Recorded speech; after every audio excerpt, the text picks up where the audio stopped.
Bona tarda a tothom. S'escolta bé? Sí. Això. Ha sigut Oriol. Bé, us donem la benvinguda a aquesta taula rodona.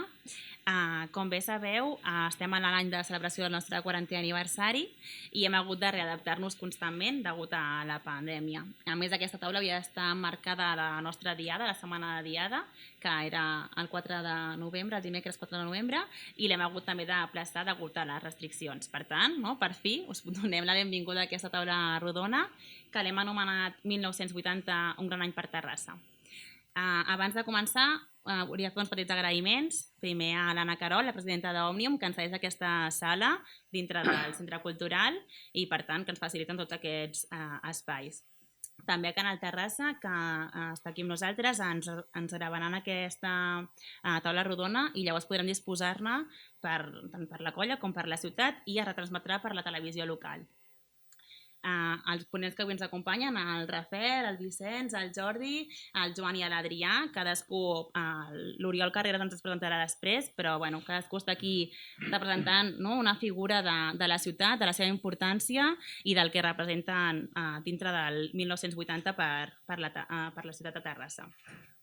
A tots vosaltres per estar aquí, que també sabem que és molt complicat tota la situació que estem visquent i per tant també a la gent que ens segueix en directe des de l'Instagram de la colla i que ho podrà veure a posteriori. Desitgem que gaudiu d'aquesta taula rodona i no volia acabar de fer aquesta petita presentació sense recordar que avui 25 de novembre és el dia de la violència de gènere, als castells i a la nostra colla també, reivindiquem que no hi ha lloc per la violència ni dins ni fora de les pinyes. Així que us deixo amb l'Oriol Carreras, amb el nostre presentador, i espero que disfruteu. Gràcies.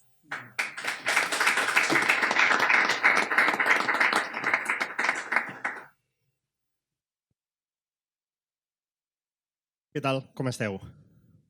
Benvinguts. Emmascarats, Home, és allò que diuen, que la visió és una mica rara, però us agraeixo moltíssim que hagueu vingut, com he dit. No és fàcil venir amb un acte com aquest, i més si el presento jo, que tira com enrere, diu, el presenta l'Oriol, fora. No. Heu aplaudit amb ella, però jo demano un fort aplaudiment ja d'inici amb ells, i així tanquem una miqueta el gel, perquè no volem que sigui allò totalment sec, l'ambient, sinó que sigui agradable i que sigui distès, i jo crec que anirà molt bé, que parlarem dels anys 80, a veure què recordem, sobretot el director del Centre Cultural, que té una memòria molt present de l'any 80, tenia un any. Així doncs que, sisplau, un aplaudiment per tots els que han vingut avui. I benvinguts al Centre Cultural. Mira, en primer lloc us presentaré l'Adrià Fornés, precisament director del Centre Cultural. Cal dir, i ho dic a títol personal, des de l'any 2015 l'Adrià és director del Centre Cultural i fins aleshores sí que ha funcionat sempre el Centre Cultural molt bé a nivell d'espectacle, però des de que ell va agafar el relleu de la direcció va fer com una pujada, no sé què va portar, però el cas és que ha fet reviure el Centre Cultural com els seus millors anys i com parlarem als inicis, i que se li ha d'agrair moltíssim la feina que fa des del Centre Cultural. Un aplaudiment per ell.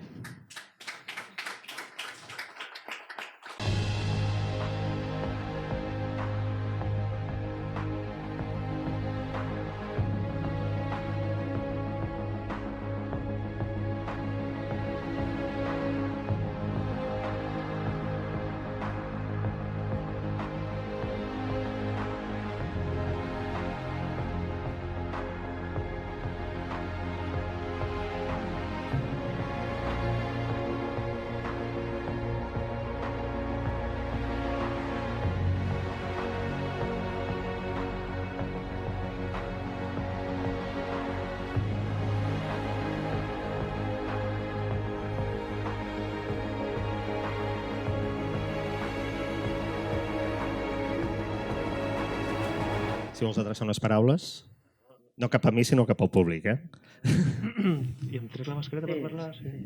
Mirant cap allà, Només donar-vos la benvinguda a aquest acte i, com comentava, memòria no, però sí que evidentment intentarem participar d'aquesta taula rodona amb Doncs d'aquella manera com creiem que el Centre Cultural des del 1980 que es va constituir fins ara ha anat jugant el seu paper i la seva importància entre la ciutat. I benvinguts aquí al Centre Cultural. Cal dir que el Centre Cultural el 25 d'octubre de 1980 es va obrir o es van obrir les portes, diguéssim, a aquest centre i des d'aleshores ha estat sempre obert, que ja recordarem en tots els ponents. En segon lloc, m'agradaria saludar Jordi Labòria, que l'any 80, i si no em rectifiqueu, era regidor i tinent alcalde del Partit Socialista. Ara ets portaveu de Terrassa del Pacte, pel dret a decidir. I de fet hem de dir que, tot i que no va ser el 80, sinó va ser el 82, i és una dada que a mi m'agrada esmentar, i suposo que no sé si la recordarà, l'any 82 va ser capgros de l'any, va ser el primer capgros de l'any. Ho dic perquè a vegades la gent no situa, diuen aquest senyor, aquest capgros amb barba, és ell, és el Jordi Labòria, que ens aportarà molta informació sobre aquella època segurament.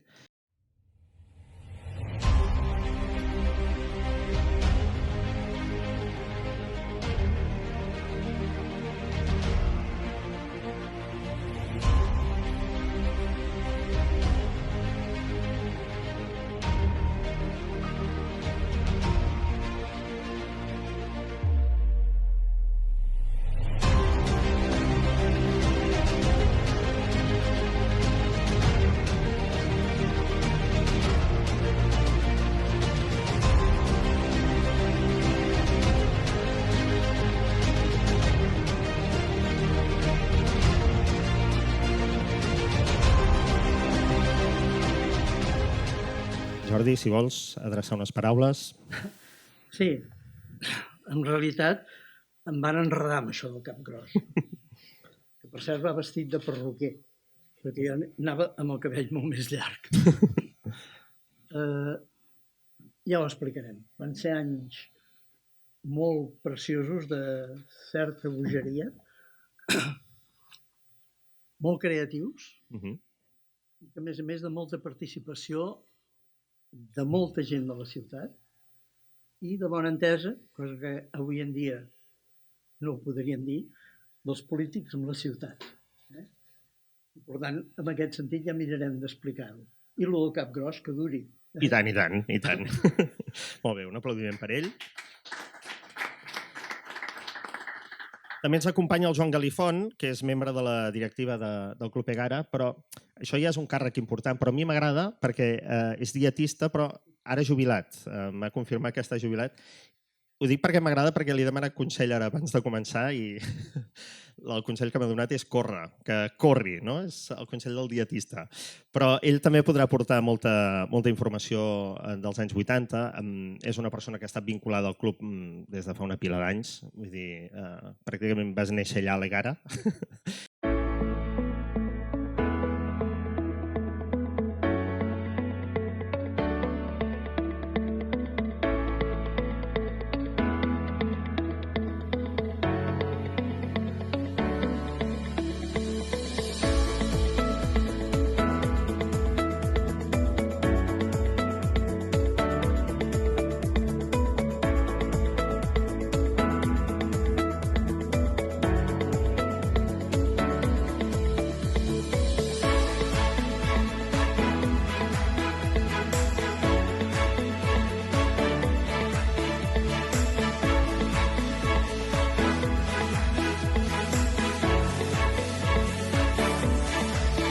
I també t'agrairem que ens adrecis unes paraules.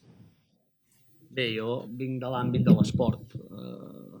La meva vida ha sigut l'esport, pràcticament, el Club Egara, i et diré que córrer sempre a mi m'ha anat molt bé. Ja en parlarem, als anys 80 el que es va fer, però el club té 85 anys. Aporta molta tirada. Ja en parlem després. Molt bé. Està bé perquè aneu deixant aquí la cosa, Està bé. El següent ponent és el Vicenç Villatoro. Vicenç, tinc 3 fulls d'informació. Clar, és que jo aviat acabaria dient que és escriptor, periodista, però és que Vicenç, ho has fet tot, pràcticament, o tot, no? Tot. Cal dir per això que l'any 80 et van premiar amb premis de poesia, que és molt extens. Ha fet programes de televisió, ha escrit a diaris, ha dirigit, ha presentat, ha fet de tot. Fa els llits de casa, frega, vull dir, fa tot el Vicenç Villatoro. Però a banda té una molt bona memòria, ens aportarà molta informació, que a més estaves allà present. En quants anys? 23 tenies aleshores? I què ens podràs dir? Així, un petit abans. Sí. Jo tenia en aquell moment una talaia bona per veure la ciutat i, per tant, per recordar-la, que era que estava al diari. I això et donava una possibilitat de parlar amb molta gent i de veure els processos visibles i els invisibles. I la meva sensació, només com a titular, després ja posarem la lletra petita, és que el 79-80 comença l'edat d'or de Terrassa. No sé quan acaba, jo crec que ja no hi som ben bé, però el 79-80 comença l'edat d'or perquè és molt bon temps, però també perquè venim de molt mal temps. Titular. Va ser l'esclat, Molt bé, està bé, Es veu que es dedica a això, Molt bé, i per enllestir el Rafael Català, doncs, clar, qui coneix els castellers de Terrassa, doncs ja ubica el Rafael allà, O sigui, no sé si ubiquen més els castellers o el Rafael, no? No sé... Però sí que estàs des dels inicis, portes des de l'any 81 a la colla.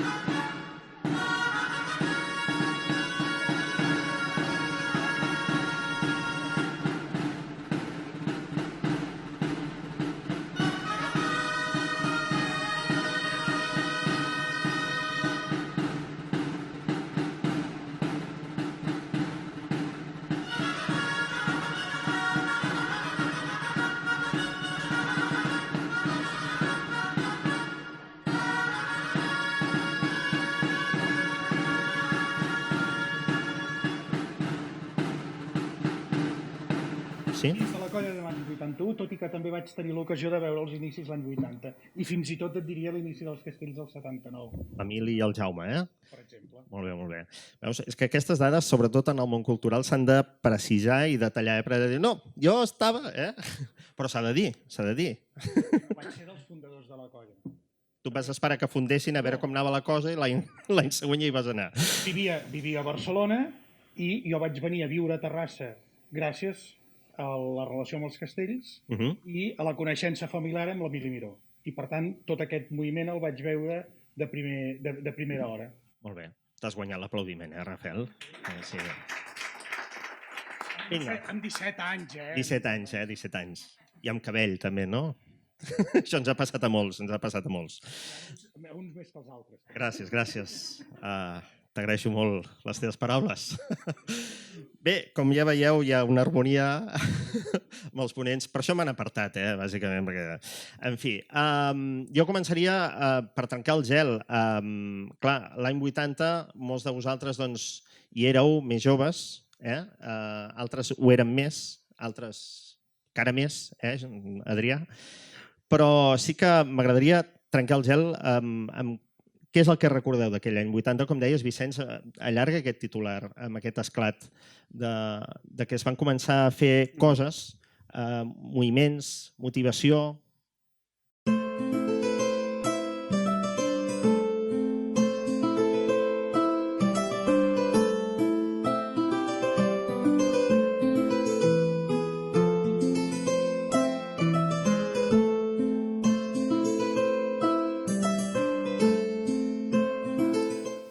Jo crec que el 80 i el 79 en part, que és les eleccions municipals, i potser hi ha una mica d'abans, i en aquest sentit hi ha una persona que molt sovint s'oblida i que jo m'agrada reivindicar, que és en Domènec Jofresa, que va ser alcalde de la...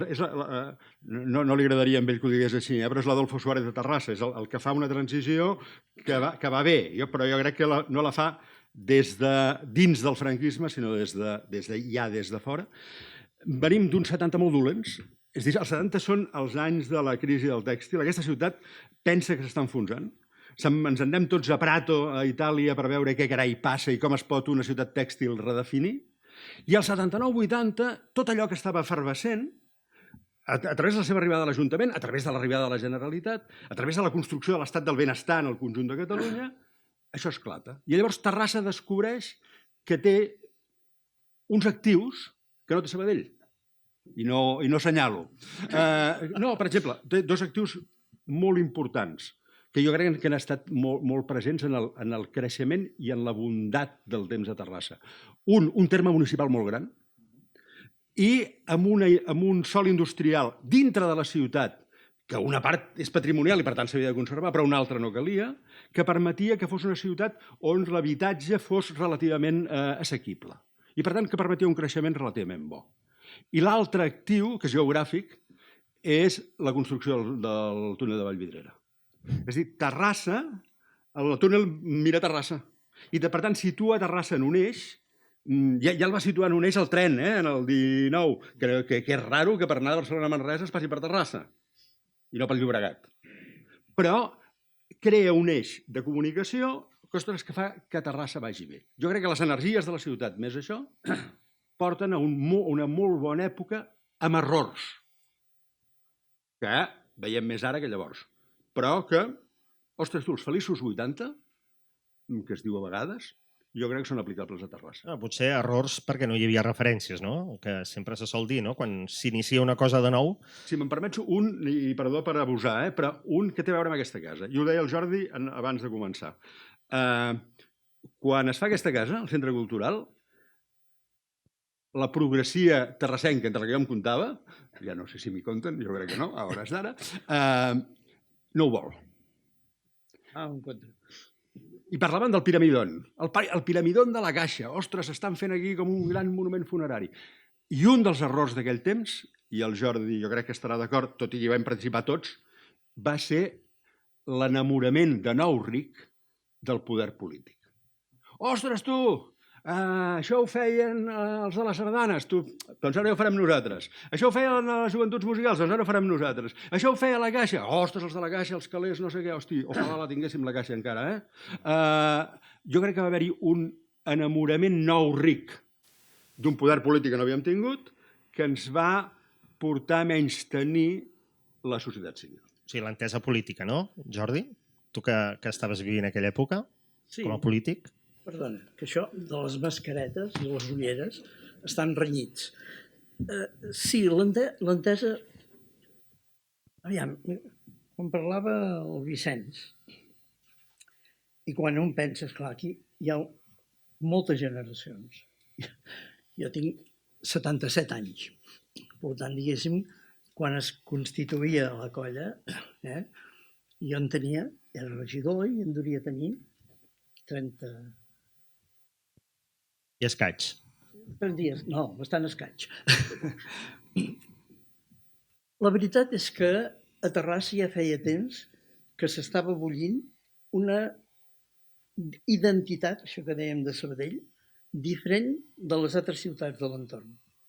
És l'època, abans del 80, és l'època de rellançament d'Amics de les Arts com una entitat important de tipus cultural, que si miréssim anys enrere era important, però bàsicament personatges interessants, també. És el rellançament de l'Òmnium. Aquí es va començar a fer molts socis de l'Òmnium i es va fer el 82.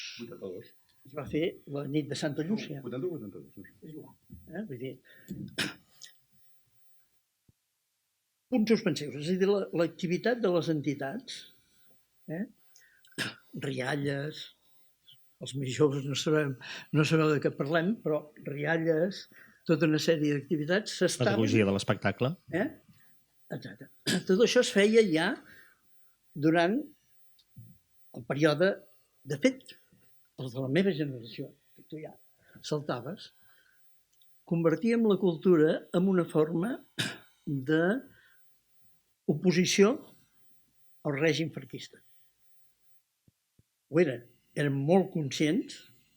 El meu germà era president de les Arts, més endavant va ser president d'Òmnium, el meu germà Lluís. Jo estava al secretariat, punts suspensius. Estava a Rialla, és a dir, i això ho fèiem els 70, 71, 72, 73, 75. I ens cridaven l'atenció.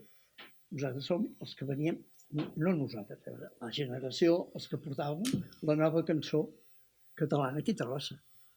Espinàs, el franciscà, com es deia?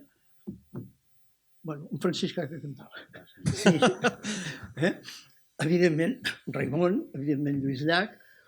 Tot això va ser un caldo de cultiu que quan vam arribar a l'Ajuntament, jo que a més vaig ser regidor de Cultura i moltes altres coses aquest mandat, perquè a més hi havia crisis polítiques i et trobaves que a més de portar cultura portaves sanitat, portaves governació. Si voleu un dia explorar els llibres d'història veureu el que passava. Això portava que quan ens dirigíem a la ciutadania, en general, la ciutadania més aviat es dirigia a nosaltres. Com a anècdota, els castells, Folcato, el Jan Grau, el Bruguera, em venien a veure i em sembla que va ser a la festa major del 79, que era la primera, acabàvem d'arribar a l'Ajuntament a l'abril, que va aixecar amb texans, no em facis dir si era un castell de 2, de 3, però sempre reivindicant que volíem fer castells de Terrassa. Què vam fer a l'Ajuntament? Què vaig fer? Deixeu-m'ho dir així, perquè a l'Ajuntament no tothom veia la cultura popular de la mateixa manera, Però això deixem-ho així.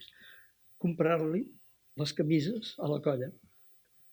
Pensar, mira, si tenen camisa i tenen identificació, ells, vosaltres amb vosaltres mateixos, primer van ser els minyons, després, com sempre, us vau dividir, però si hi ha un element, i segona cosa que anàvem fent, no només amb els castellers, amb els capgrossos, etc., punts suspensius, era la cultura popular, i acabo, ja parlarem més, va créixer com si fos una primavera.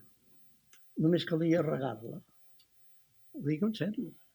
Amb pocs recursos, perquè hi havia molta gent amb ganes de fer coses. Gent de la vostra edat. Molt associatiu, va créixer molt. Molt. És que tot es va formar. O es va recuperar. Ara que comentaves el tema dels castellers, ja que tenim el Rafael aquí, si vols fer la teva aportació d'aquests inicis que, pel que esteu explicant, també s'havia de ser molt valent per emprendre aquestes iniciatives. És a dir, ara ho estem comentant i tots ja ho tenim com una mica més paït, ja ho coneixem tots, no? Però iniciar una aventura de qualsevol àmbit, social o cultural sobretot, ho deies, no? Que a vegades et quedaves sol perquè no tenies el recolzament i l'aprovació de tothom. Desmenteixo, no s'havia de ser valent, si era inconscient o temerari. Directament. Digueu, repeteix, al micro. No, dic que et desmenteixo, no era valentia, temerari. Era temeritat, era una mica, agafant el que s'ha anat dient fins ara, jo aniria una mica més enllà i s'ha dit que la cultura era una forma de resistència antifranquista. Potser per alguna generació sí, Jordi, però jo diria que ni ho era abans, ni no ho era abans, és a dir, també era una cultura de resistència, la cultura era un element de resistència abans del franquisme i segueix sent-ho ara. És a dir, és una forma d'interpretar la societat per un paràmetre diferent de l'organització política. I això em sembla que és clau per entendre que el 1980 apareixin no només els castellers de Terrassa, perquè això ho podríem generalitzar, és a dir, una entitat de reflexió de cultura popular com Carrutxa de Reus, 1980. El paràmetre del que ha estat els grups de foc i les festes de foc moderna, que el Bien-Bé Moya, que ve de Vilanova, concebeix els correfocs de Barcelona, 1980. Però és que venim d'una cosa fonamental, que ho articula i em penso que podem estar d'acord, que és el Congrés de Cultura Catalana. 1977, però que ve de temps enrere. És a dir, la gent de la cultura reflexiona. I aquí hi ha un pas decisiu, al meu entendre, que és que no només es parla de cultura acadèmica, no només es parla de cultura literària, sinó que en el tancament de l'àmbit d'antropologia i folklore que es fa el 1977 a Perpinyà, s'aconsegueix que la cultura popular sigui reconeguda amb tots els ets i uts dins de la cultura. I això ho articulem amb uns ajuntaments democràtics que són permeables. L'Emili Miró parlava molt bé de tu, o d'en Satorres també, i el vam tractar força, i em penso que està bé de recordar-lo també en un dia com avui. Ho tenia apuntat. Doncs ja ho compartim. Però també diria que té alguna cosa d'inconformisme amb la situació. És a dir, tot, ara m'allargaré 3 minuts, potser 3 minuts i m'ho perdonaràs, Oriol. És de Castellers, vull dir, munteu vosaltres. Sí, però parlaré poc de Castells. Qualsevol et talla. Però per entendre, el meu punt de vista, els que havíeu participat des del punt de vista de l'oposició política al règim teníeu unes expectatives que no van poder culminar-se amb la ruptura que es desitjava. I la reforma, hi ha gent que la va acceptar i gent que no la va acceptar. Aleshores, per la gent que no va participar en la reforma, la cultura popular era una forma alternativa d'organització extraordinària que no necessàriament era un trencament, sinó una organització alternativa.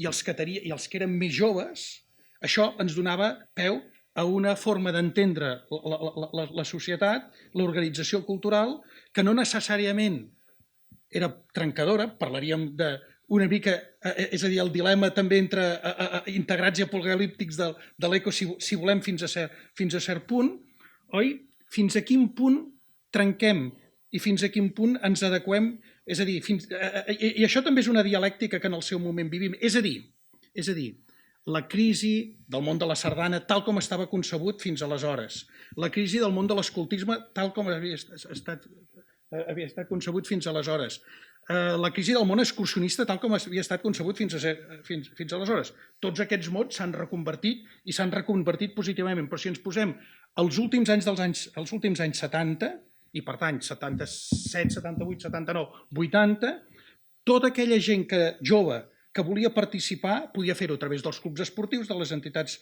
associatives, de la cultura popular, i oferia una possibilitat de no haver d'estar en el règim, per entendre'ns, amb el nou règim, i al mateix temps col·laborar-hi, si nosaltres volem dir així, amb un peu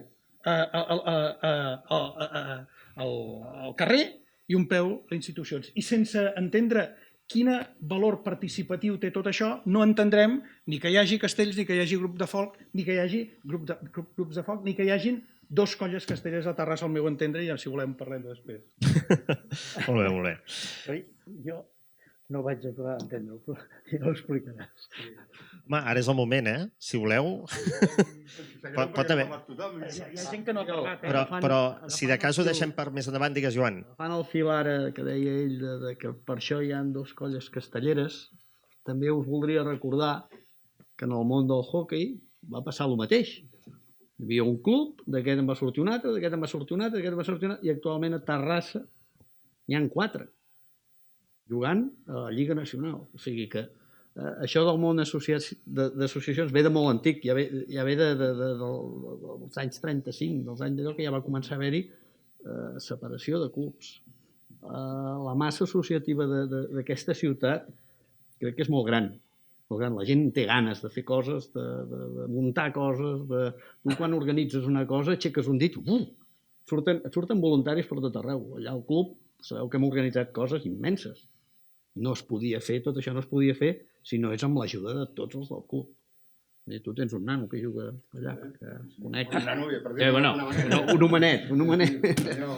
Sí, és un senyor. Però vull dir que aquí a Terrassa, qui no hagi vist el hoquei, no hagi viscut el hoquei, sap que hi ha gent de la Gara casada amb gent de l'Atlètic, vull dir... I sempre ha anat endavant. A mi això que heu dit d'aquesta crisi cultural, jo considero que l'esport és cultura. En l'esport aquesta crisi no hi ha sigut. Jo per mi ha sigut un anar pujant lentament i anar sempre a més.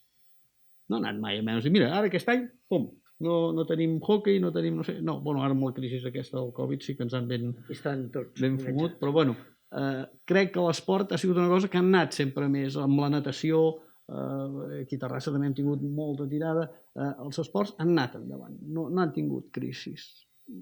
De fet, és cert, l'any... L'any 80 es va fer l'Olimpiada de Moscou, on Espanya va fer medalla de plata, on hi ha bastants terrassencs amb medalla de plata a Moscou, entre cometes, perquè hi va haver el boicot dels Estats Units i dels països, diguéssim, de la dreta que no hi van anar, i molts d'aquests eren candidats a tenir medalla i no hi van ser, i la vam tenir nosaltres, però bueno, això la història no se'n recorda, medalla de plata.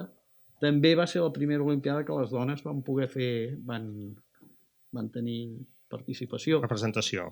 Tot i que aquí... No, nosaltres no ens vam classificar... Les d'aquí, l'any 92 era la primera participació i medalla d'oro. Sí. Aquí, quan ens hi posem? Debutar i triomfar. Mira, l'any 80 m'agradaria destacar amb els esportistes, que sempre es destaquen homes d'aquella època, però jo crec que és un nom que a més sonava molt a l'any 80, donat que li van donar moltes medalles i que va aconseguir molts èxits, que és la Natàlia Mas. És un nom de referència i d'inici d'aquella època d'esclat, no? Que dèiem Vicenç. No, agafant coses de les que s'han dit, intentant donar-li... La Terrassa del 70 és efervescent subterràniament. Tu mires al carrer i tot sembla parat, però a sota fa xup-xup. El 79-80 això casa amb un canvi polític.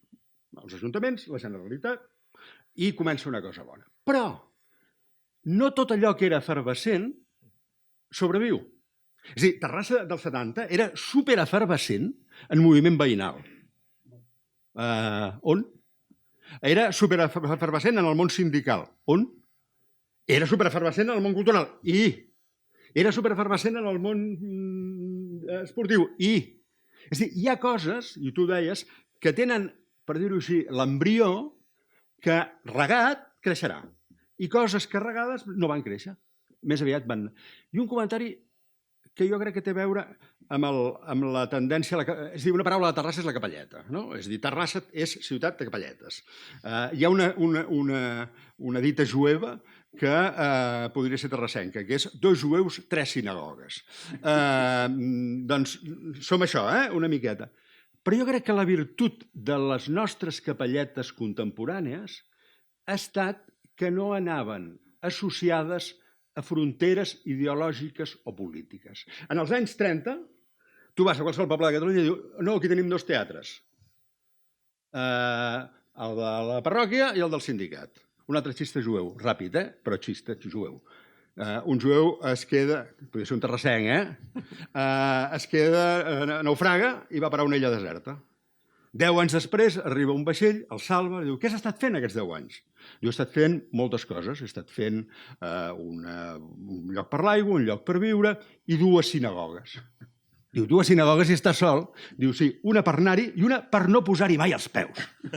Doncs a Terrassa era, i a molts llocs del món era, el teatre per anar-hi i el teatre per no posar-hi mai els peus. Jo crec que les nostres capelletes contemporànies, és a dir, a mi em costa saber per què ets delegat de l'Atlètic.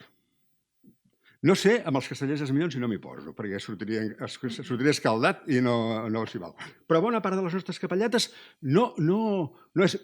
Ser del Barça o del Madrid diu coses. Ser delegat o de l'Atlètic gairebé té, diguem-ne, raons familiars, personals. Jo crec que això ho fa tot molt menys tens.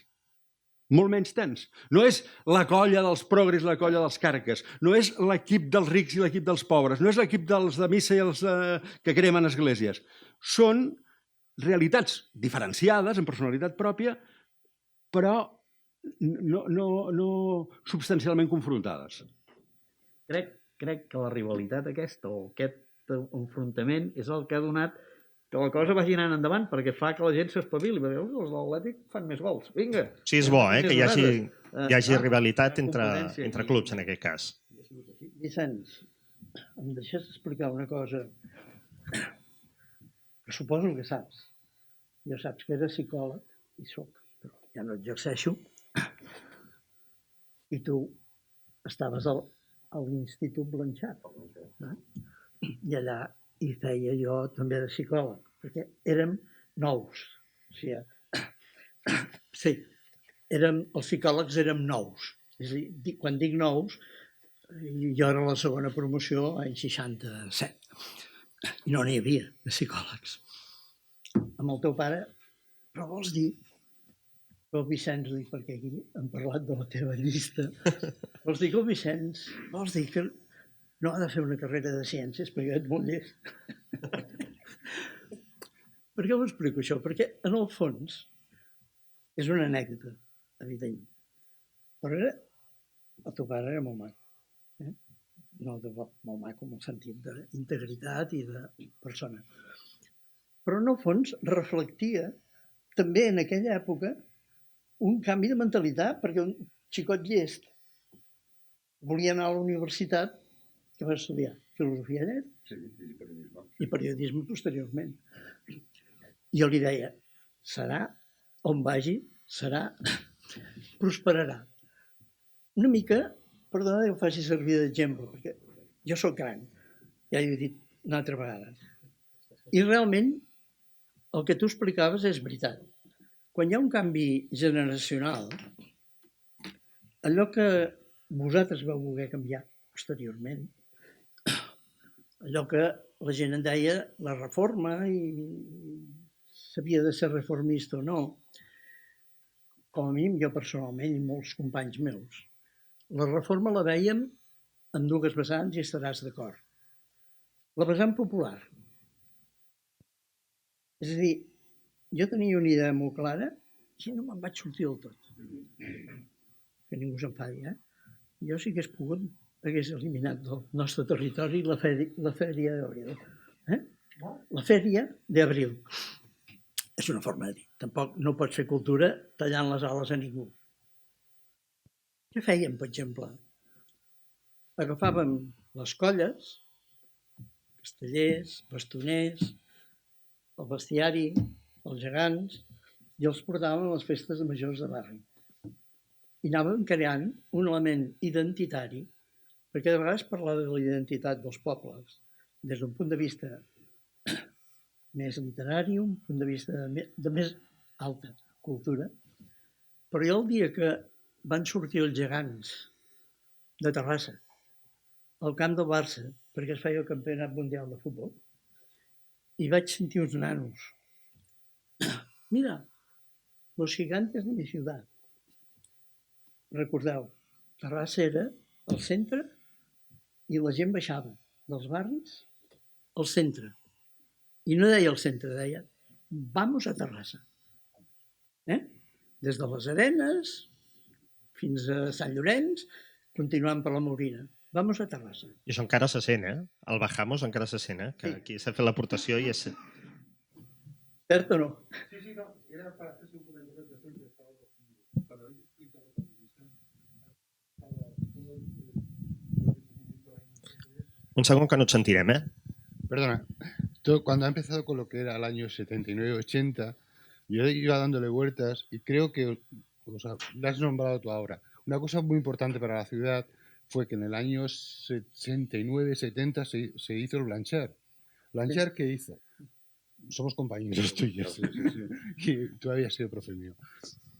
Hizo que nos juntáramos gente con 12 años, 11 años, y fue cuando empezamos a sentir algo de cultura. Había profes, los conoces, Amparo, Ocaso, Berneda con sus locuras, que te fue metiendo cosas en que realmente no sabíamos lo que era eso. Claro, eso con 12 años, 10, 12 años, llegas a los 80 y es cuando ya perteneces al movimiento asociativo, bien sindical, bien todo esto, que es lo que te fomenta muchas cosas, que fue el gran boom, partiendo de que estábamos en una dictadura y fue el salir de esa dictadura.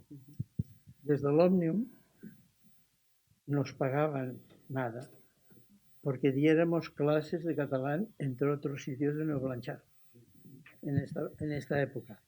Y acabo. Cultura popular sí, però en aquella època, si eres regidor de cultura o alcalde, tant me fa, tan important era poder tenir una bona biblioteca com fomentar la cultura popular. I això no ho veia tothom igual. I hauria de seguir sent així. Ja dic, no ho veia tothom igual. Un tema al fil del que deies que em sembla central en l'evolució d'aquests anys. L'èxit de Terrassa dels 80, que jo crec que és una història d'èxit, per mi, amb tots els matisos que volem fer, és haver aconseguit una cosa molt complicada, que era cosir la ciutat. Aquesta és una ciutat descosida. Descosida social i políticament perquè Terrassa, no ens posem només en el 80, en els anys 30 és la ciutat on hi ha més morts a la guerra, per repressió i per revolució.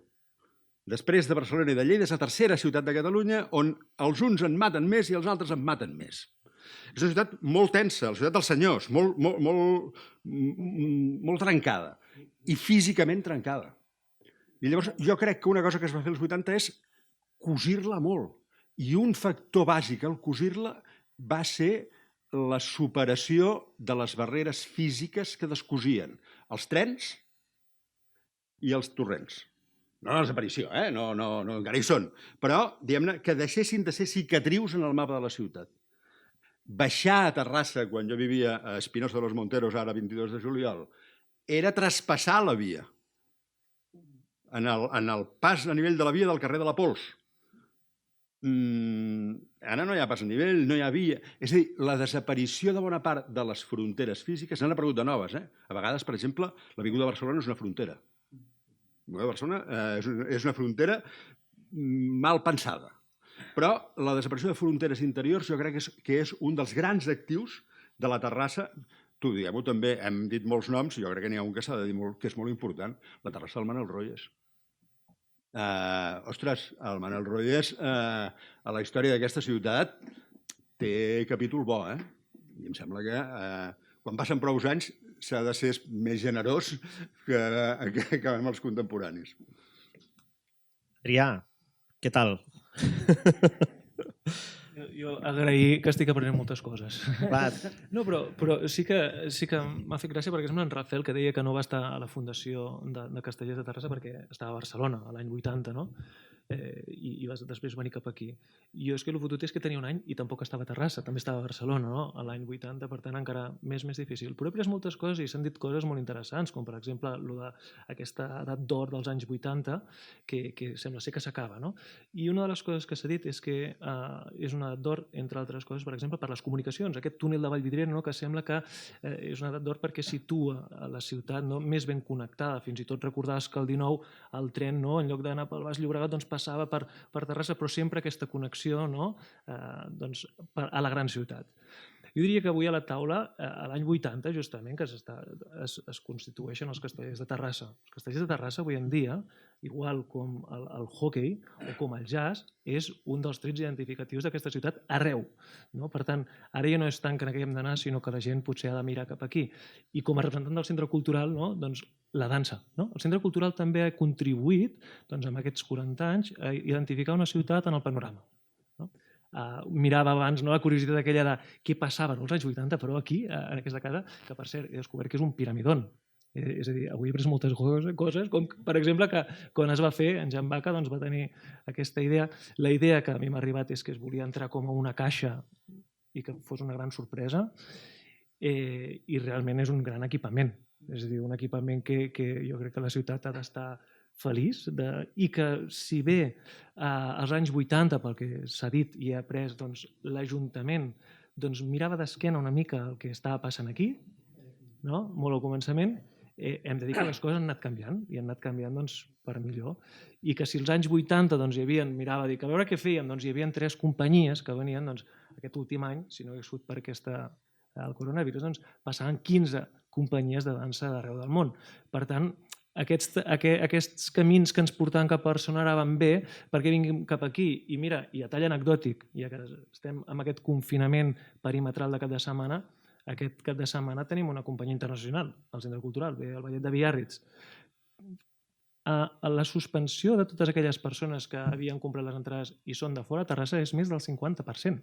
És a dir, la comunicació en aquest sentit va bé perquè la gent vingui a la ciutat.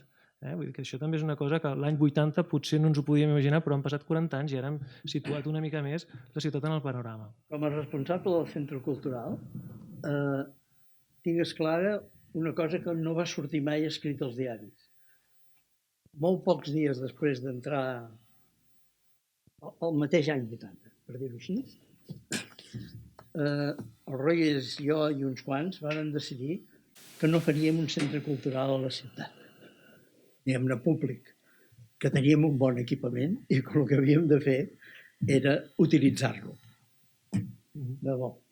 Tu t'imagines que per un moment haguéssim decidit fer un centre cultural allà al Cerdanya? No, però és veritat que hi ha un teatre principal, hi ha un auditori, hi ha un teatre Alegria... El centre cultural té un significat diferent.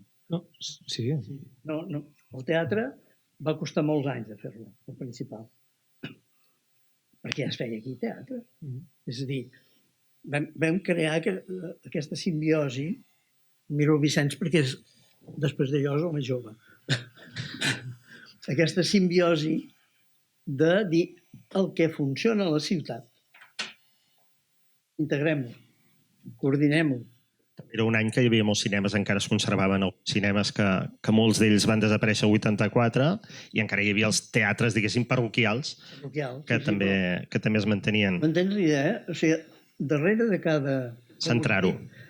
De la mateixa manera que en el foment de la cultura popular i del teatre català i del tema de l'Òmnium, de la nit de Santa Llúcia, marcaves una identitat catalana, que després podríem parlar d'aquest tema, fins on l'hem pogut conservar o ens la volen malmetre, perquè hi ha batalles ara que són iguals que fa 40 o 50 anys enrere. Per tant, de debò, valdria la pena que algú, que ja no som... Això no ho pot escriure un mateix, tu potser sí, que algú escrivís aquesta història no d'aquests 40 anys, sinó l'entroncament dels anteriors amb aquests 40 i l'evolució, perquè si no sembla que les coses neixin com a bolets. Vale? No sé si m'he sabut explicar. Sí. Però, no sé si podríem estar d'acord que un factor del que seria un element comú amb tot plegat és el capital humà. Sí. És a dir, heu esmentat el Domènec Jofresa, heu esmentat en Manel Royes... Feliu Formosa... Sí, però... Exacte. Però, en definitiva, hi hem parlat d'una cosa que el Vicenç ja ha esmentat. El terme de Terrassa és molt gran i té capacitat de créixer.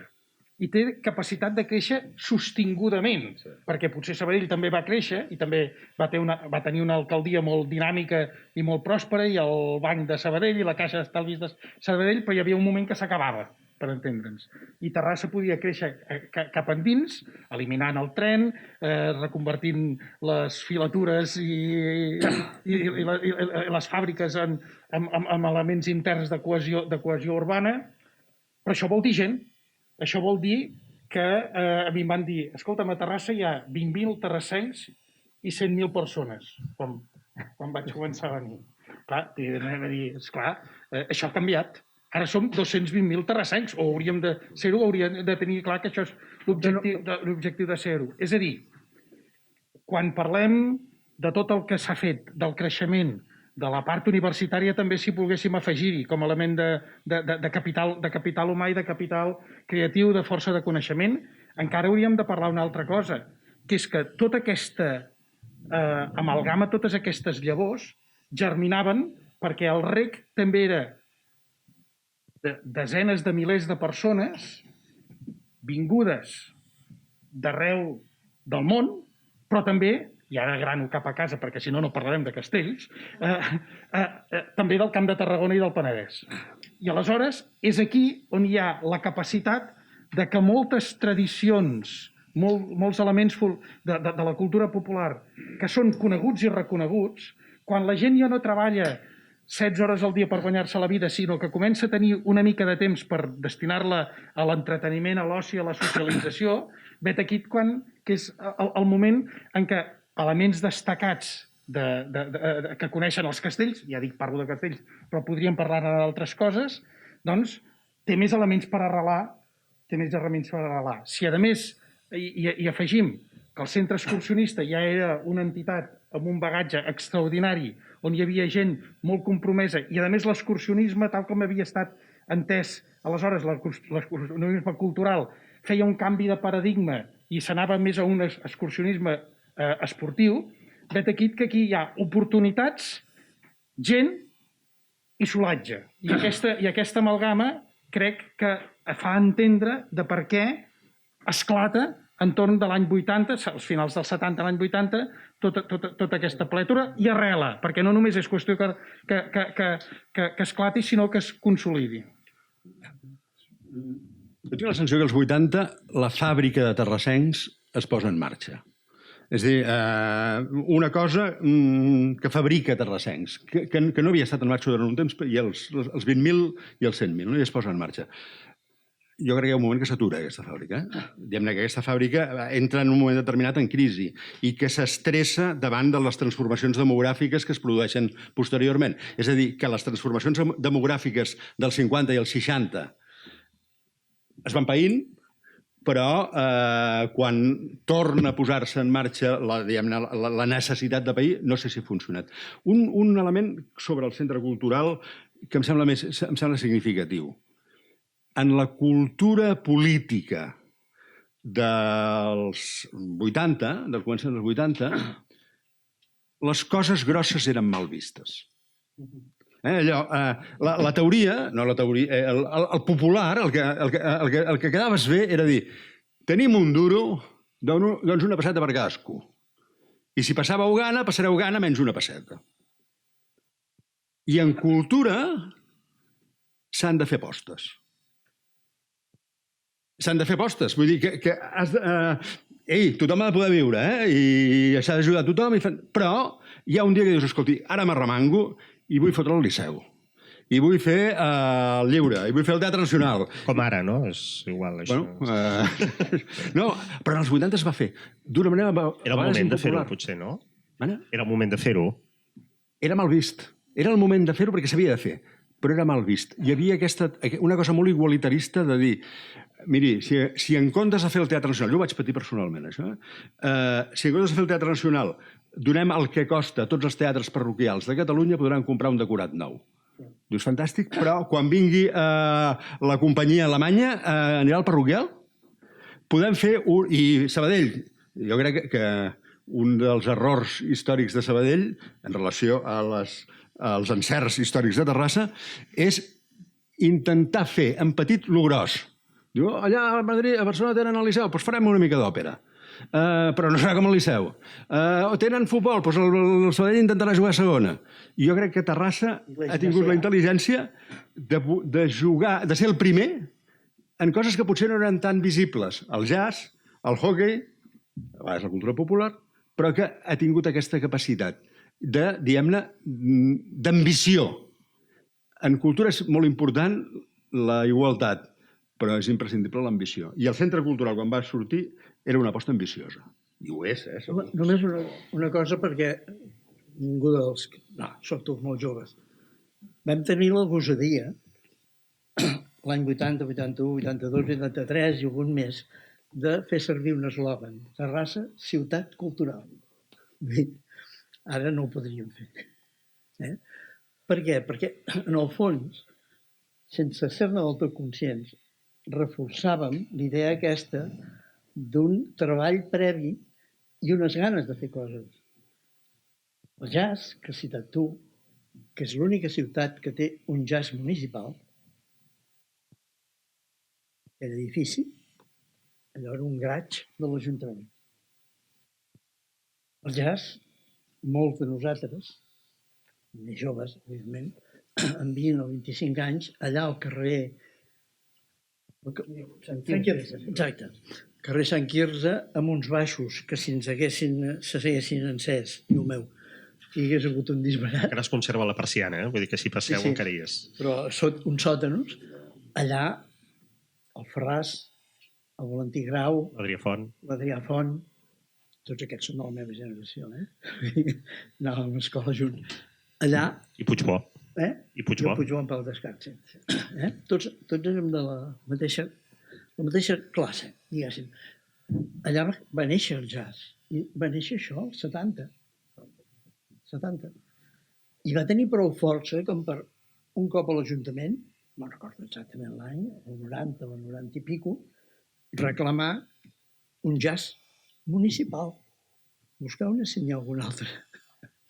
No, us dic perquè jo faig l'èmfasi en això. Però el que aneu explicant em fa l'efecte com si als anys 80 hagués sigut com un altaveu d'una cosa que ja estava, tot ja estava bullint, i als anys 80 es va disparar tot endavant. Per exemple, Que estava guardat al calaix. els castellers, en general, aquí i arreu, veu ser els més integradors de la societat en aquell moment. Abans m'ha quedat per dir, i ara aprofito per dir-ho, que el primer any que em va tocar estar a la tècnica va venir una nena de 4 anys dels grups Montserrat, li parlàvem i diu, és que no entiendo el català. Al cap de 6 mesos... No l'entenia. No, el parlava. El parlava. Ha estat... És a dir, és clar, però de la forma més natural del món. Vull dir, és clar, és la capacitat integradora. També amb això de la integració, també a vegades hem creat unes expectatives que les hem de posar a la dimensió correcta. Sí, senyor.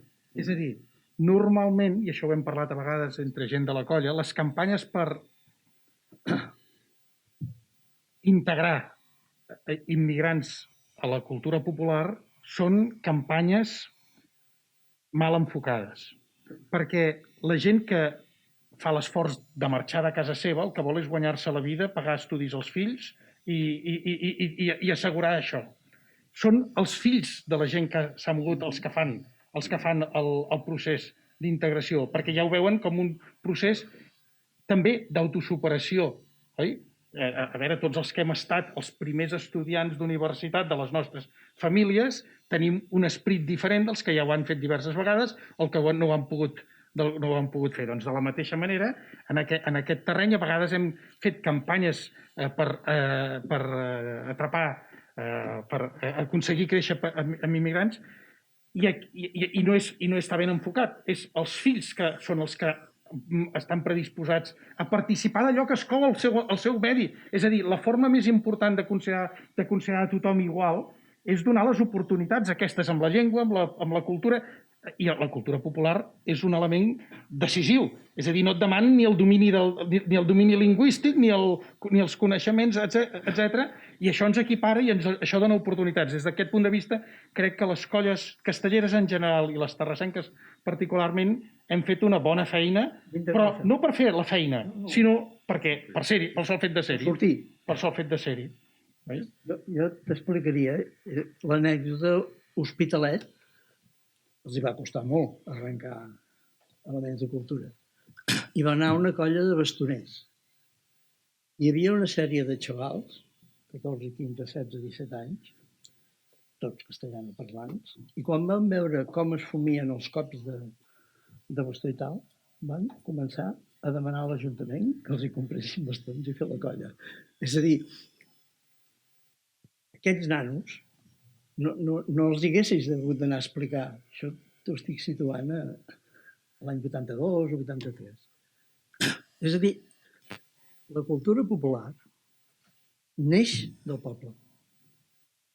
I hem de vigilar que no se'ns perdi. Que no se'ns perdi en el sentit de superestructura, també.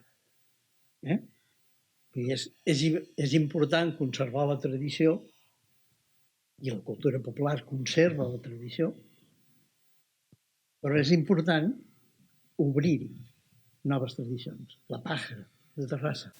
És que la tradició, per definició, és allò que és viu, perquè si no és viu ja no existeix. Ja no existeix. És a dir, i per ser viu t'has d'anar... És a dir, nosaltres amb conya, la primera vam fer, ja en rient-nos-en de nosaltres mateixos i de tot plegat, vam fer el primer tradicional esmorzar de festa major.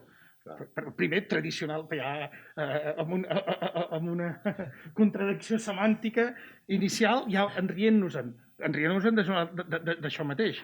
Però és que cal. i que no és bo anar a l'esmorzar de festa major i que el trobem a faltar. Doncs és això, és renovar permanentment.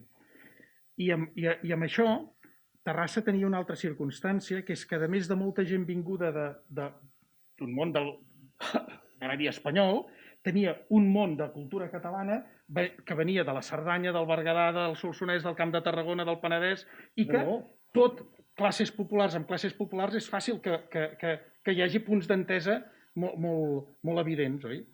El barri de Can Aurell és un barri d'immigració als anys 20.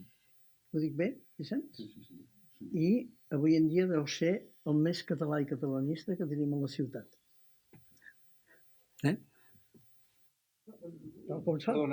Sí, no, anava a dir, estem gairebé a la recta final, però digues, Vicenç, us anava a formular una pregunta així per tots? Una cosa sobre cultura popular, que va en la línia del que deies, i si desapareixen coses no passa res.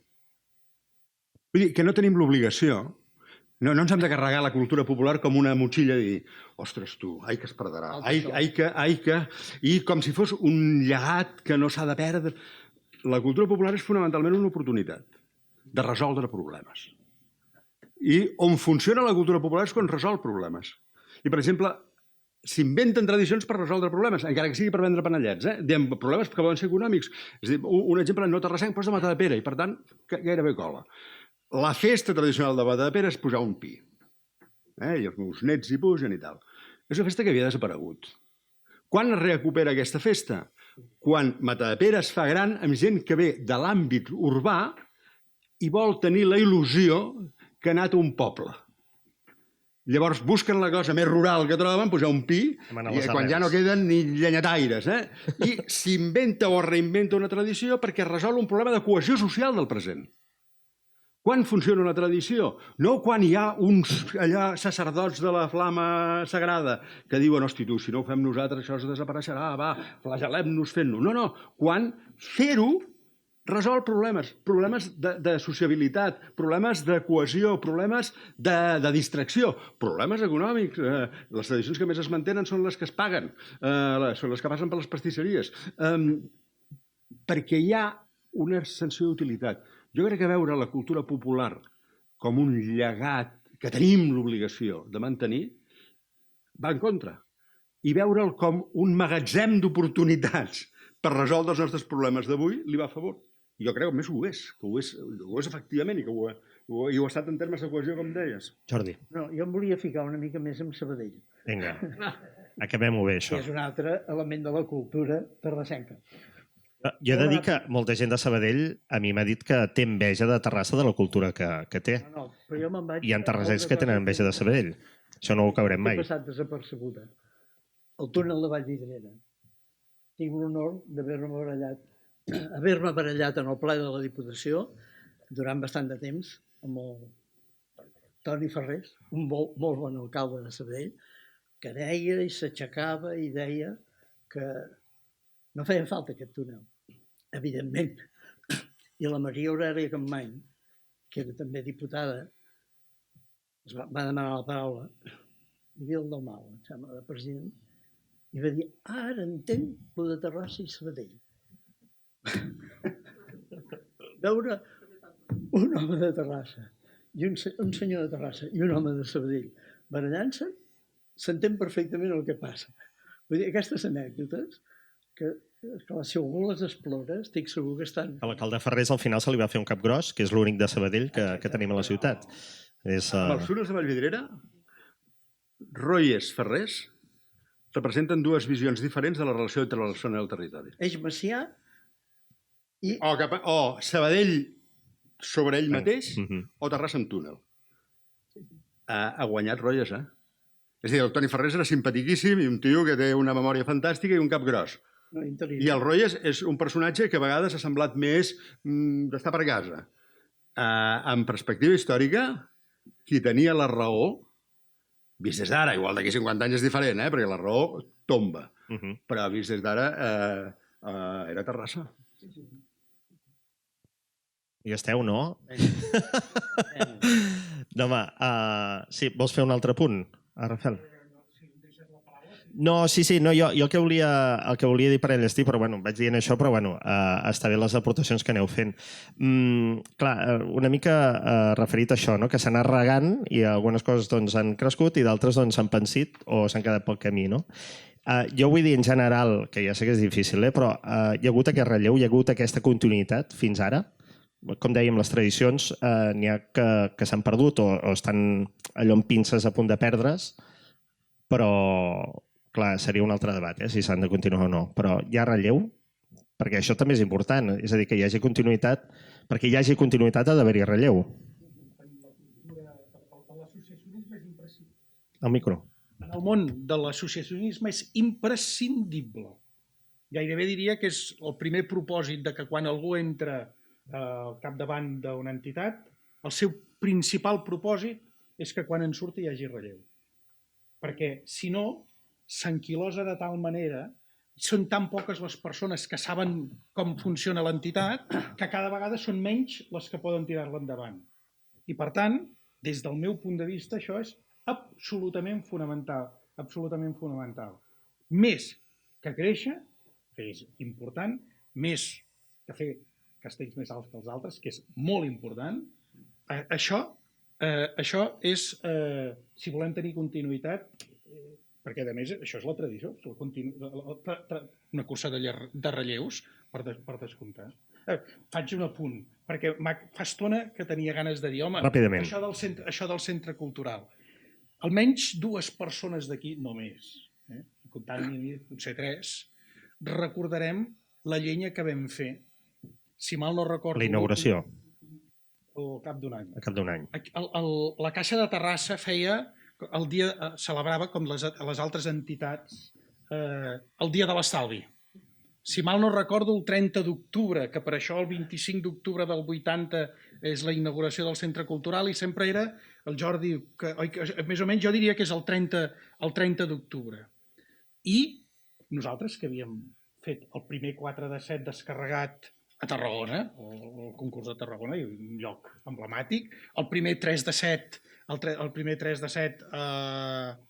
a les festes de la Candela de l'any 81 a Valls, un lloc emblemàtic encara que fos el 30 de gener del 81, que vam provar el primer 4 de 7 al Valpilar, que no el vam fer a la plaça Roja de Can Anglada, i el primer 3 de 7 aixecat per sota aquí davant, amb el Dia de l'Estalvi, actuant sols amb una llenya que ens vam clavar de categoria i que no el vam aconseguir. Per tant, barrejàvem aquelles grans diades mítiques amb altres actuacions de nou format, oi? De nou encuny, com la diada de l'Estalvi, que durant uns quants anys es va fer amb castells i tot els primers anys. Vicenç. Sobre la pregunta teva, jo crec que aquells projectes de Terrassa que va esclatar als 80 perquè estava larvat des dels 70, no ha tingut continuïtat. Tampoc ha tingut ruptura, però l'empenta en un moment determinat es perd. No sabria diagnosticar el present, sempre el present és molt difícil de diagnosticar, però uns anys enrere jo crec que hi ha un cert desinflament de projecte. És a dir, les inèrcies són positives, les coses... però aquí hi va haver-hi una certa... desgast. Sí, no passem els anys negres, però no són d'or, no són d'or. I el de la plata ja en parlaríem. Es poden recuperar. Jordi, digues. No, es poden recuperar. Vull dir, aquí hi ha un jovent, per mi jovent, que em fa el nivell, que ha d'aprofitar tot això. Que no s'ha de... Perquè és veritat, és molt fràgil, Tot això és molt fràgil. Molt ràpid. Com vam fer la festa major? Com la vam recuperar? Vam reunir el Pau Monterde, teatre, el Navellón,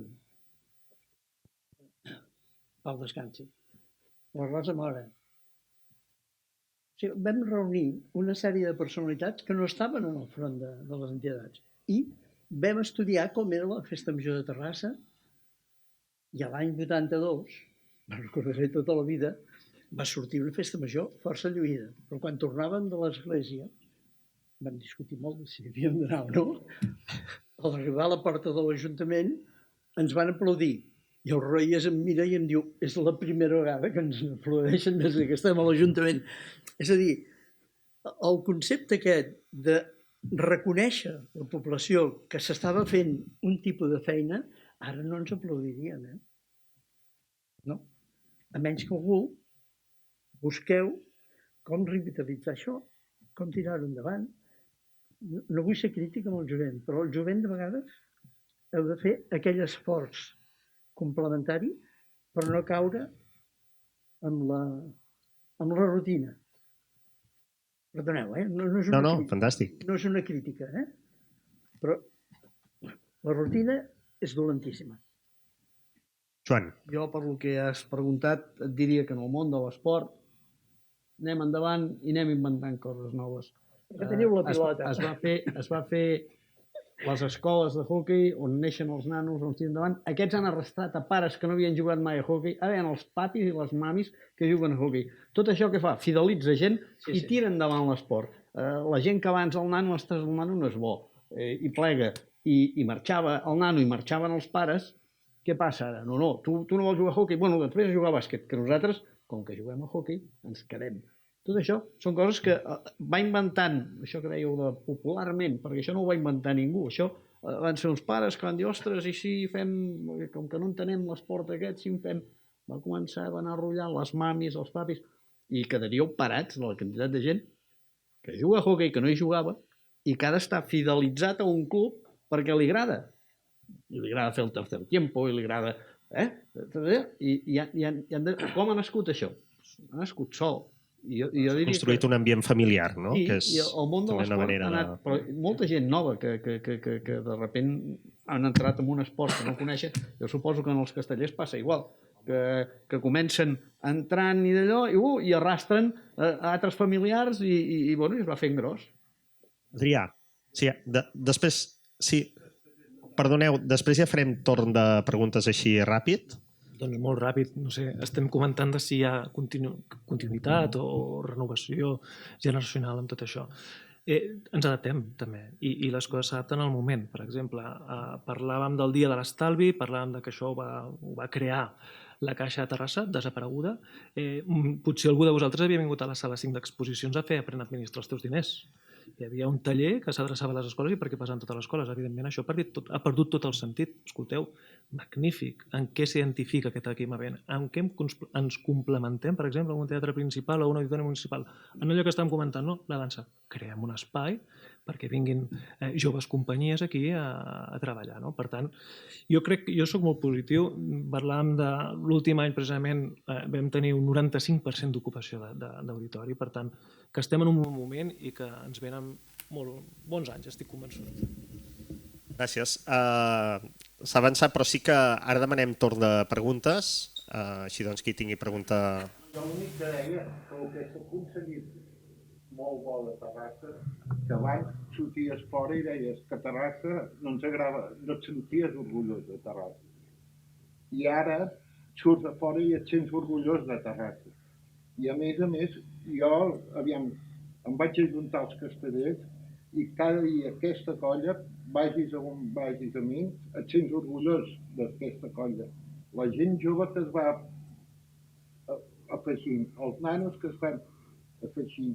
Però una de les coses més bones que té, les amistats que fas amb altres colles, amb altres d'allò, i amb el centre cultural, jo soc fotògraf. I amb un puesto que et sents orgullós de dir, a Instagram et segueixen 7.000 persones i dir, aquesta exposició l'he fet aquí. Perquè el centre cultural és un punt de referència molt bo que heu arribat a aconseguir. I Terrassa el que té bo ara és que ens sentim orgullosos de Terrassa i això ha començat a l'any 80 i cap aquí. I és la cosa més bona que es pot dir. Gràcies. Algú més? A fer alguna aportació? Jo volia preguntar el que potser li porta més al Rafael i al Pere. Sí. M'intento acostar? M'acosto jo? No, tens bona veu. Sí? Bueno, però com que ho passem per la televisió i... Has vist, Joan, que estic en forma, quin salt que he fet. Vale. No, la meva pregunta l'explicaré una mica perquè té els seus fonaments. És a dir, jo des de petit he anat a l'Escola Pia. Era un centre important de jugadors de hoquei en el moment en què jo estava. Per això crec que pertoca més respondre potser al Rafael i al Pere, però bueno. Creieu que ha faltat una mica de ponts entre el teixit cultural popular i el teixit esportiu? Perquè, per exemple, des de la meva infància, jo el que he viscut, per exemple, en la meva escola, ha sigut que jo arribava un diumenge de fer un 2 de 7 i estava amb la mar de content, però no podia parlar amb ningú, perquè ningú ho entenia. Els altres parlaven que si el Terrassa havia guanyat l'Atlètic o que si l'Egara anava primer, però aquesta vessant potser és perquè l'escola estava més vinculada potser amb el teixit del hoquei, però creieu que al llarg d'aquests 40 anys han faltat ponts entre les dues parts? Deixes contestar? Sí, endavant, Joan. Acosta't al micro, sisplau. Has de pensar que estàs comparant una cosa que fa 100 anys que està en marxa amb una que en fa 40. Clar, tu dius, jo era casteller, però els castellers és una cosa com recent nascuda. No d'allò. El hoquei fa més de 100 anys que està voltant per aquí a Terrassa. Vull dir que, clar, també és lògic que hi hagi una coneixença més grossa del hoquei que no dels castellers. Em sembla a mi. Però els nostres gegants més vells, em sembla que tenen 130 anys. Aquí anava jo, Aquí anava jo. Sobre el tema aquest... Espera, que em feu caminar, Espera't. Sobre el tema aquest, que crec que és molt... O sigui, és comprensiu. Falten ponts, evidentment, però és que les dues disciplines, cadascuna a la seva modalitat, requereixen molt temps. Per tant, demanar-li a algú que estigui vinculat a l'esport o al hoquei, que també estigui vinculat a la cultura, pot ser algo com molt incompatible a nivell personal, perquè, com dèiem, arrossega també la família. I una de dos, o divideixes la família o t'has de centrar en una cosa. M'interessa molt això. No ho parlava tant d'aquesta vessant, sinó de participar-hi, sinó de coneixença l'un de l'altre. És a dir, no sé si m'explico, però... Poder compartir... Clar, és a dir, el terme que jo feia servir és... El dels gegants m'interessa moltíssim, perquè és una evidència. És a dir, crec que tenen més de 150, diria. Els nous 75 o 70. No, però per a mi és molt important, això.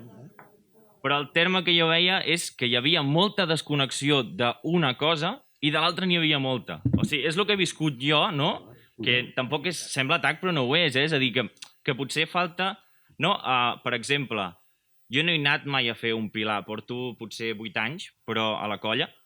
Jo mai he anat a fer un pilar a un derbi de hoquei, saps? Em represento aquest tipus d'actes que potser vinculen més el teixit cultural i esportiu que no passen que un faci hoquei i l'altre vingui a fer castells. Vaig a dir que amb alguns actes importants que s'han fet, el que passa és que no eren els castellers, però sí hi han hagut actuacions castelleres. Nosaltres hem actuat com a colla al Club Egara. I el que passa que potser fa 20 o 25 anys o més. És a dir, perdoneu-me, en la mesura que l'exigència per fer el castell superior ha requerit més temps i, per tant, ens ha absorbit més energies col·lectivament, hem viscut més endogàmicament com a castells dins del món casteller i hem prioritzat, a diferència dels primers anys, hem prioritzat la relació amb la resta del món casteller a la resta d'entitats de la ciutat. I això es reflecteix en coses semblants com el fet de que els primers anys a les pinyes s'hi posava molta gent que no era de les colles castelleres i ara costa molt. I això no solament passa a Terrassa, sinó que passa en el conjunt del món casteller i és una reflexió que ara, amb la pandèmia i com caldrà reestructurar tot aquest món després de la plètora que hem tingut de castells, caldrà reestructurar molt bé quins elements hem de mantenir de l'exigència, anem a dir, de nivell i quins elements hem de mantenir que ens havien germinat al principi i que posen en qüestió el que l'Arnau està exposant. Això que dius crec que passa, aquesta desconnexió, i estic molt content de que passi. Per una raó, m'allargo 2 segons, però quan jo començo a moure'm pel món a fora i em fan coses i a la tele i tal, em trobo gent d'Arrasa i diu, tu ets de Terrassa? Diu, de quin curs eres? De quin curs d'on? De Can Colapi, no? Diu, no, jo anava al Blanchard. I abans del Blanchard, els carmelitans. Jo crec que hi havia una Terrassa de 20.000 que tots els que anaven a Can Colapi jugaven a hoquei. I els que anaven al Blanchard no jugaven a hoquei. I, per tant, el dilluns del Blanchard era de parlar de què ha fet el Barça-Madrid i en el Can Colapi de què ha fet l'Atlètic i la Gara. I això s'ha trencat. És a dir, aquest cosir la ciutat ha estat també, per dir-ho així, treure la gent de les seves bombolles. És a dir, jo no he jugat mai a hoquei, però he sigut president d'un club de hoquei. Fundador, a més. I els meus fills hi juguen. A mi socialment no em tocava jugar a hoquei, però en els meus fills potser... És a dir, jo crec que aquesta ruptura de Terrassa, aquesta ruptura de les fronteres internes de Terrassa ha estat beneficiosa. Que és veritat que ara no ens trobem un exemplar de terrassenc que diu vostè és terrassenc? Doncs vostè li deu agradar el jazz, juga a hoquei, fa castells i va a Can Colapi. Doncs no, miri, jo soc de Terrassa, faig castells però no jugo a hoquei i soc de l'Espanyol. Què vol que li digui? I jo crec que hem anat a un món d'identitats disperses que és millor. I que si tu et diuen una cosa d'una persona, dius, tu ets de Terrassa, doncs ets catòlic, ets blanc, ets no sé què. No, ets de Terrassa i pot ser moltes coses a la vegada. Jo crec que això, ja sé que agafo el rave per les fulles i que no et faig servir d'excusa per dir una cosa, però per mi això és una de les virtuts de la Terrassa nova, per dir-ho així. Aquesta ruptura de les bombolles. I governar això, com diu alguns filòsofs, i no em vull fer pedant, és governar la complexitat del món actual. Ara ja no es pot manar ni en cultura ni en política de forma jeràrquica. M'explico? És a dir, el concepte, la pandèmia ens ho ha fet molt evident. El concepte de que a la meva època, per dir-ho així, teníem una visió jeràrquica, uns objectius, etc. Avui en dia, recordeu aquest concepte. Qui vulgui entendre la societat actual, que està evolucionant, és entendre la complexitat de la societat actual. Dona, tendències sexuals clarament diferenciades, interessos econòmics clarament contraposats, la lluita de classes és una mica la divisió brutal que té la nostra societat. Tot el que estem patint ara, no em refereixo a l'epidèmia, és la ruptura i separació constant de grups socials. El que no trobarà feina i que d'aquí 10 anys la continuarà no trobant. I d'aquí 15 o 20 la continuarà no trobant. Perquè no és un problema d'integrar-se en el sistema, sinó que els que tenen poder, perdoneu, surto política aquí, els que tenen poder tenen cap interès en integrar. S'ha de fer una revolució? No ho sé. Jo tinc 77 anys, no. Ja vaig fer la meva. Bé, Jordi. És la quarta vegada que ho has dit, que tens 77 anys. Sort que no volies dir l'edat, però has fet una gran dissertació que jo crec que es mereix un aplaudiment, si voleu. I, escolteu, es nota que portem dies confinats aquí, que no podem... No parlem massa o no fem vida social o què sigui, però Déu-n'hi-do, Déu-n'hi-do. Us ha quedat alguna cosa per dir o no? Ara és el moment. Jordi, tu no, Home, tu ja ho sé. Però has acabat parlant de castells que està molt bé. Home, clar, no t'ho acabaries, oi? Doncs Rafael, Vicenç, Jordi, Joan, Adrià, moltíssimes gràcies. Gràcies a tothom que està aquí present també per haver... Suposo que heu gaudit, heu disfrutat, no? Sí? Una miqueta? Bueno, hi ha cares de sí, bueno, sí. ha quedat coses per dir? Algú que vulgui dir alguna cosa? Que ho digui després quan hem acabat, Doncs moltes gràcies, un aplaudiment també per vosaltres i fins a la propera. Esperem que hi hagi una propera vegada. Gràcies.